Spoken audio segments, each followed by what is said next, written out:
que eu vou falar agora é para arrancar tatu da toca e sabiá do toco. Se algum dia alguém falar para você que a morte matou Jesus, espanque a pessoa com a palavra. Se você chegar na universidade, o seu professor, cheio de marxismo na cabeça, pensando que é o dono de toda a cocada santa, vier falar para você: Nietzsche, o grande pensador alemão, disse que Deus está morto, deboche na cara dele e diga: o meu Deus nunca morreu.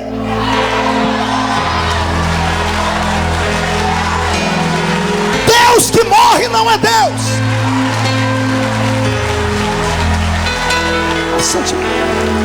Eu disse que Deus que morre não é Deus.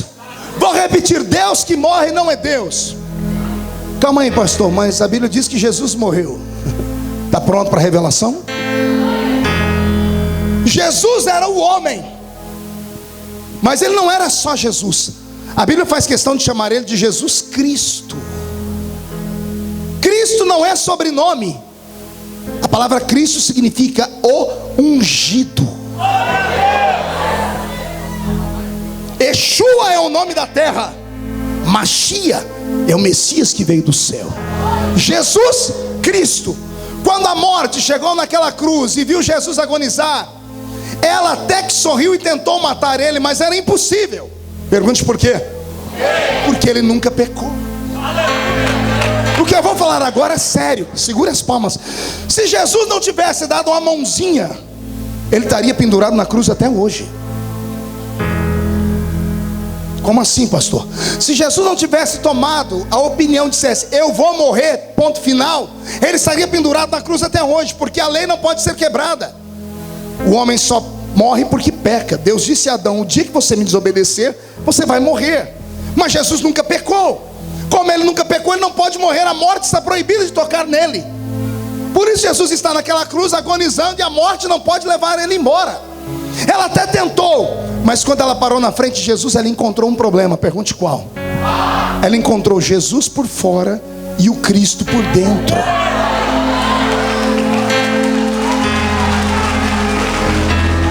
Quer ver? Eu te mostro na Bíblia. A Bíblia diz que Jesus atravessou o mar, chegou do outro lado na terra de Gadara, foi num cemitério. O ministério dele estava começando, ninguém em Gadara conhecia ele ainda. Não tinha telegrama, televisão, telex, mensagem de SMS, não tinha nada naquela época. Ninguém sabia quem era ele. E ao invés de ir para a cidade, ele entrou no cemitério. Mas quando ele entrou no cemitério, um homem que estava lá dentro, possesso por uma legião de demônios, 6.000 demônios vieram rosnando e gritando, caíram de joelho ao pé dele e gritaram assim: que temos nós contigo, ó Cristo? Não entendeu? Vou desenhar, calma aí. Os demônios vieram correndo, os demônios olharam, e o homem que estava por fora, Jesus, eles não conheciam não.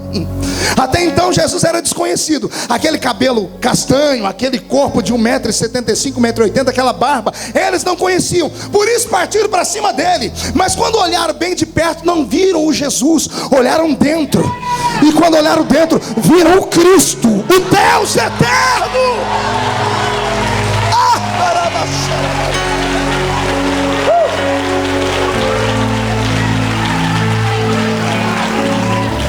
Quando olharam e viram o Cristo, eles se ajoelharam.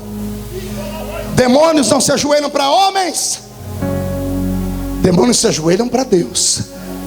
Eles viram quem estava dentro de Jesus. Naquela cruz, a imagem que nós temos é do homem pendurado. Jesus estava assim, mas o Cristo dentro dele, Deus não abaixa a cabeça para ninguém. Deus estava assim na cruz. O corpo está assim, mas o espírito está assim.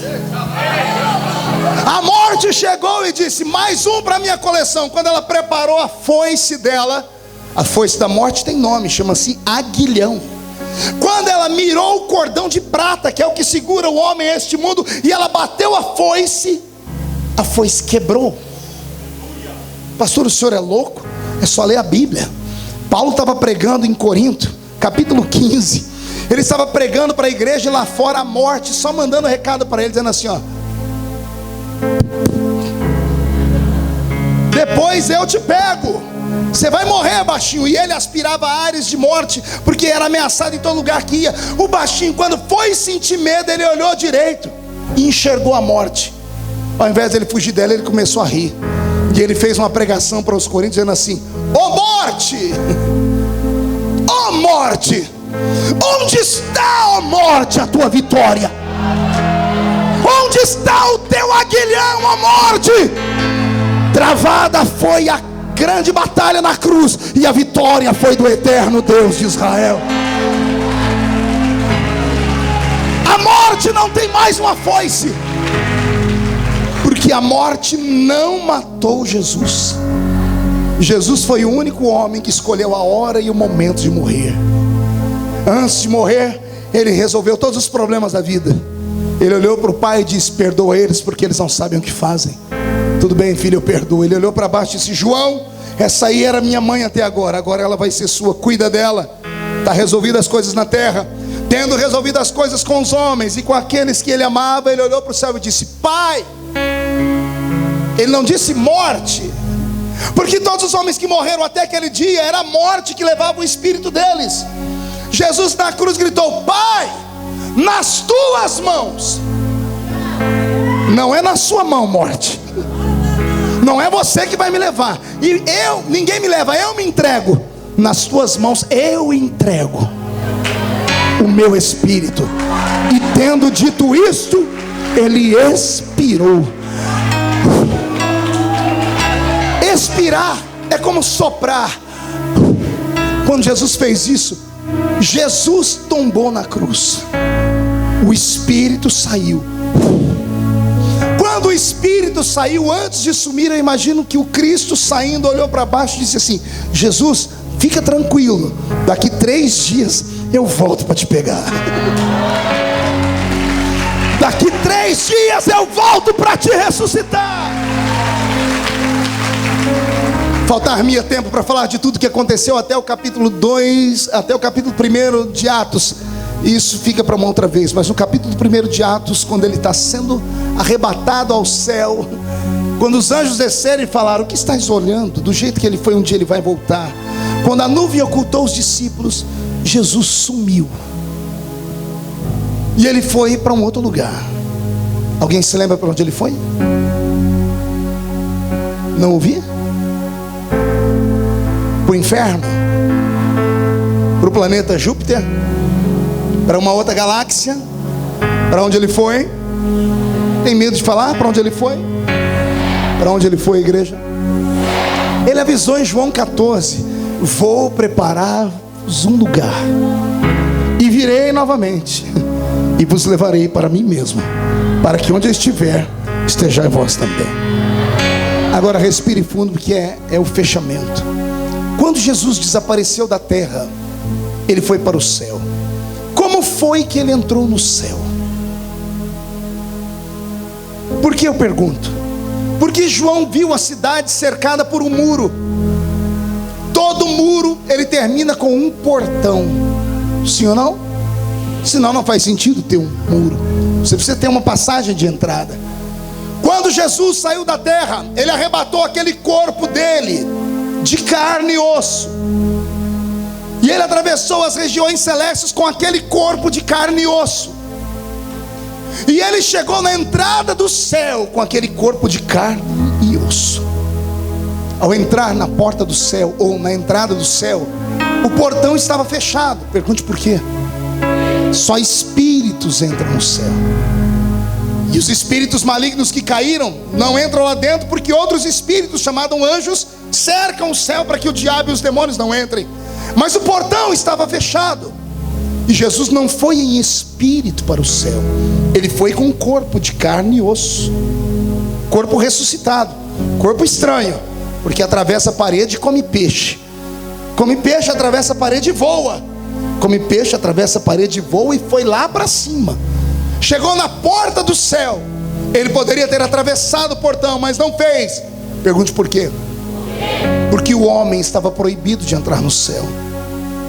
Fazia 400 anos que nem as nossas orações chegavam lá. Deus fechou o céu para o homem.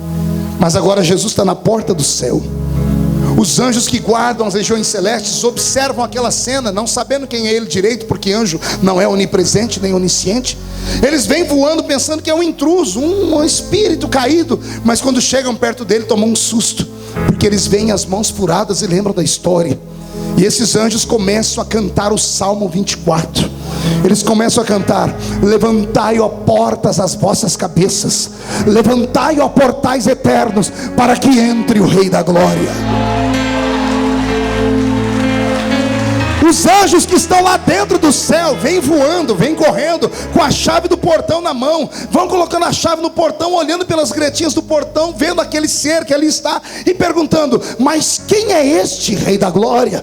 Os anjos que estão lá atrás levantam as asas, começam a voar e gritar: o Senhor dos exércitos, poderoso na batalha, Ele é o Rei da Glória.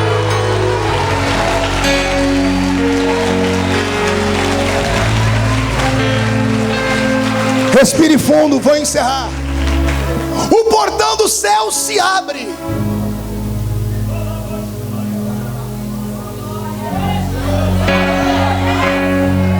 Pela primeira vez em 400 anos, não é a oração de um homem que entra no céu, é uma oração encarnada. Jesus entra com aquele corpo de carne e osso no céu. Quando ele pisa naquelas ruas que João viu, o céu faz festa. E Jesus deve ter dado um sorriso, dizendo: Pai, a minha vida prova que é possível viver na terra em carne e osso, cheio de defeitos e fraquezas, e um dia vir morar no céu. Segure as palmas. Jesus começa a voar naquele lugar lindo. Passou por uma casa que vai ser sua. Atravessou uma ponte que passa por cima de um rio chamado Rio da Vida. À esquerda ou à direita uma grande praça. No centro da praça uma árvore gigantesca que um dia esteve na terra, a árvore da vida. Ela dá 12 frutos por ano, um fruto por mês. Suas folhas são saúde para todas as nações. Ao atravessar isso, Jesus voa até o palácio onde Deus está.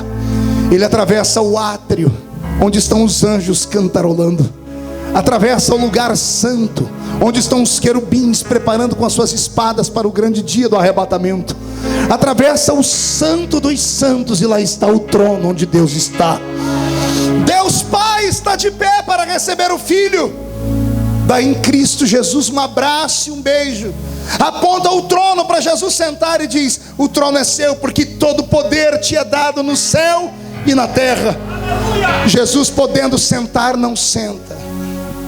Ele olha nos olhos do nosso Pai e diz: Pai, eu só me assento se o Senhor mandar para a terra agora alguém igual a mim mesmo. Assim como o Senhor foi na terra, assim como eu fui na terra, é a vez do Espírito Santo ir à terra. E por 10 dias Jesus ficou intercedendo. O Pai não queria mandar o Espírito Santo para a terra. Por 10 dias quem sustentou a terra foi a primeira vez. Anote aí os que gostam de ensino teológico. Anota aí, Paulinho. É a primeira vez na história, desde que o mundo foi criado, que a terra fica sem a presença da Trindade por 10 dias. E ela é sustentada pela oração de quase 120 crentes. Quando Jesus foi, o Pai estava lá e o Espírito também. Os três ficaram lá e a terra ficou sozinha. A terra não foi destruída, o diabo não tomou conta dela, porque quase 120 crentes dobraram o joelho no cenáculo e disseram: manda sobre nós o seu poder, manda sobre nós o seu poder. O Pai no céu, observando Jesus, queria saber: por que é que eu devo enviar o Espírito? Eu fui e me rejeitaram, você foi e te crucificaram. Quem pode garantir que não vão fazer ele sofrer? E Jesus deve ter dito ao Pai: eu ensinei aos homens que podem tocar em mim, podem tocar em ti, mas no Espírito Santo ninguém pode tocar, porque ele é sensível, ele é tremendo. É ele que nos faz chorar, é ele que nos convence de que Deus está aqui, de que somos pecadores, E é Ele que vai te convencer hoje que você pode tocar no corpo e no sangue de Jesus. Que não importa o erro que você tenha cometido, o fato de você estar aqui hoje, não estar na sua casa amedrontado, te faz maior do que qualquer coisa nesse mundo. Que você não é no céu aguardado como uma espécie de super-homem ou mulher maravilha, mas que Deus quer que você o ame acima de todas as coisas. E se errar, peça perdão. E se cair, chacoalhe a poeira e levante. E se alguém te acusar, pegue na mão da pessoa e procure um sinal, uma cicatriz. Se não tiver, ignora. Porque nesta manhã, o culto não é para homens e mulheres normais, é para aqueles a quem Jesus Cristo amou, perdoou e salvou pelo poder do seu sangue. E só os que são perdoados têm um grito de glória.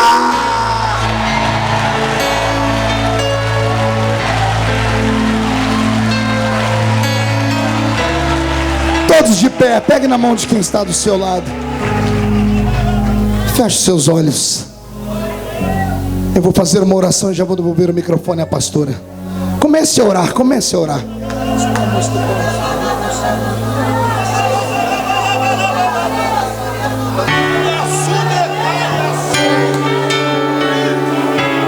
Jesus marcou esse culto para te fortalecer. Você é muito precioso para Ele.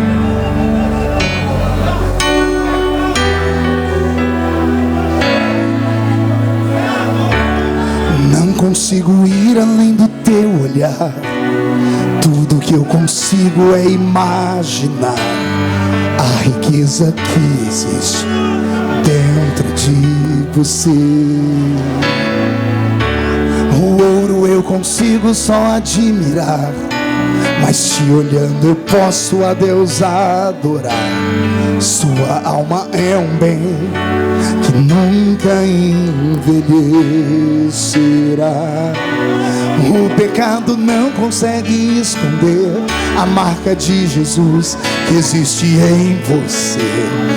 O que você fez ou deixou de fazer não mudou o início, Deus escolheu você. Sua raridade não está naquilo que você possui ou que sabe fazer. Isso é o mistério de Deus com você. Você é um espelho que reflete a imagem do Senhor. Não chore se o mundo ainda não notou. Já é o bastante Deus reconhecer o seu valor. Você é precioso, mais raro que o ouro puro de Ofir. Se você desistiu, Deus não vai desistir. Ele está aqui para te levantar se o mundo te fizer cair.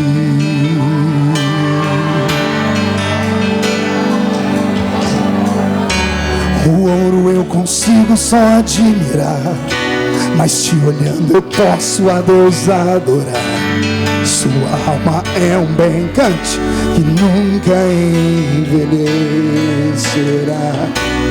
O pecado não consegue esconder a marca de Jesus que existe em você. O que você fez ou deixou de fazer não mudou o início, Deus escolheu você. Sua raridade não está naquilo que você possui ou que sabe fazer. Isso é um mistério de Deus com você. Você é um espelho que reflete a imagem do Senhor. Não chore se o mundo ainda não notou. Já é o bastante Deus reconhecer o seu valor. Você é precioso, mais raro que o ouro puro de Ofir. Se você desistiu, Deus não vai desistir. Ele está aqui para te levantar se o mundo te fizer cair.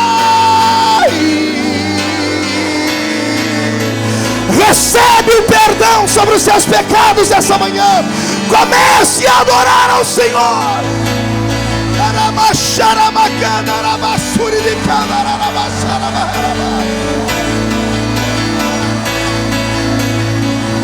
Para terminar, levante a mão direita para o céu comigo. Diga comigo: todos os demônios lutaram contra a minha vida, que me acusaram, que armaram ciladas, que nesses últimos 30 dias me atormentaram, eu ordeno, venha para a palma da minha mão agora. Feche a sua mão, segure eles. Eu conto até 3, você joga no chão e pisa em cima. No 3 a gente canta o coro. 1, você nunca mais será o mesmo. 1,5, sua família sentirá orgulho de você de novo. 2, esta será a melhor Santa Ceia que você já participou. 2,5, 2015 será o melhor ano da sua vida. 3, jogue no chão, pise em cima. Você é um espelho que reflete a imagem do Senhor. Não chore se o mundo ainda não notou. Já é o bastante Deus reconhecer o seu valor. Você é precioso, mais raro que o ouro puro de Ofir. Se você desistiu, Deus não vai desistir. Ele está aqui para te levantar, se o mundo te fizer cair.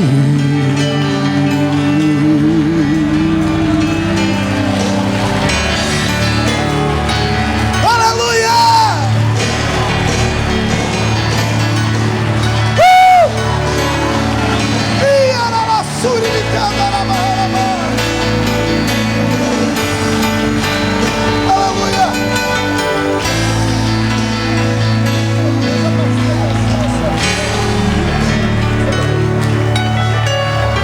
Amém. Murcha a barriga, estufe o peito, olhe nos olhos do seu irmão. Se não tiver vermelho, enfia o dedo no olho dele. Diga: o livro foi aberto, seu nome está escrito lá. Pode ficar tranquilo, a conta já foi paga. Tome o seu assento, por gentileza. Glória a Deus. Valeu a pena? Posso voltar outro dia aqui?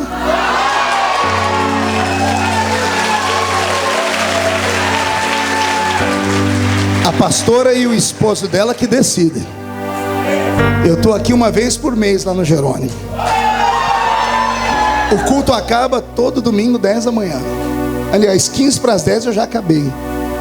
Já preguei lá, preguei aqui. Vou descansar porque às 6 horas tem que pregar de novo. Então eu estou à disposição de vocês. Não deixe o diabo te romper ou te vencer pela acusação. Maior é o sangue de Jesus que está sobre a sua vida. Amém? No final do culto, se você puder me ajudar, eu vou te agradecer. Ali fora vai ter uma mesa. Eu acho que é lá fora, né?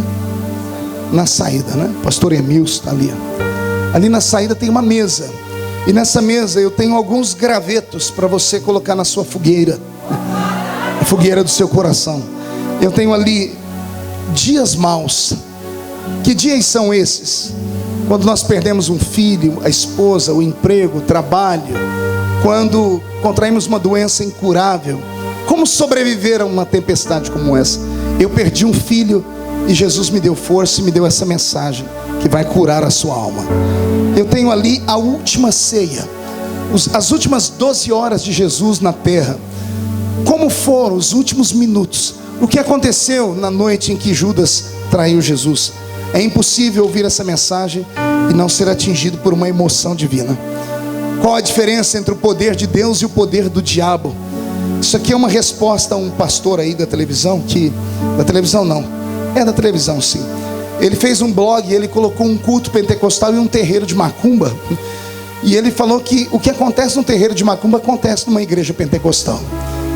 E eu fiquei com a raiva, porque o pregador do culto pentecostal era eu. Ele botou o povo pulando na igreja e pulando no terreiro, falando em línguas na igreja, falando em línguas no terreiro. E para ele é tudo igual. Aí eu não podia ficar calado. Aí eu escolhi a igreja mais linda de Brasília, uma igreja que só tem gente rico, só barão, senadores para lá. E eu preguei uma mensagem com conhecimento bíblico, mostrando que a diferença entre o poder de Deus e do diabo é que o poder de Deus prevalece. A vara de Arão jogada no chão virou cobra. Os magos jogaram a deles, viraram cobras também. Qual a diferença? A vara de Arão foi lá e engoliu as outras todas. O que é de Deus permanece. E eu tenho ali também 2 livros. E depois do arrebatamento é um livro de escatologia bíblica e resgatando o avivamento. Na compra desse material você me ajuda a continuar a minha caminhada como pregador e como profeta dessa nação. Amém? Vai estar ali fora.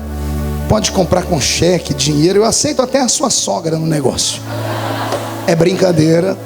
Teve gente ali que ficou com o olhinho brilhando. Custa tudo R$10. Emilson, por favor, pegue aqui para mim. Amém, igreja? Eu vou... Segura aqui, pastor Emilson. Pastor Emilson, acorda, pastor Emilson. Pronto. Eu vou precisar me retirar agora, que eu estou cansado. São 2 cultos. Eu já participei de uma Santa Ceia agora há pouco lá no Templo dos Anjos, e não seria justo eu participar de outra aqui com os irmãos. A minha equipe vai ficar ali depois, tá bom? Deus abençoe vocês. Posso voltar outro dia então? Deus abençoe vocês e orem pela minha vida, tá? Lá em Brasília o diabo está furioso, mas a vitória é nossa. Muito obrigado, pastora.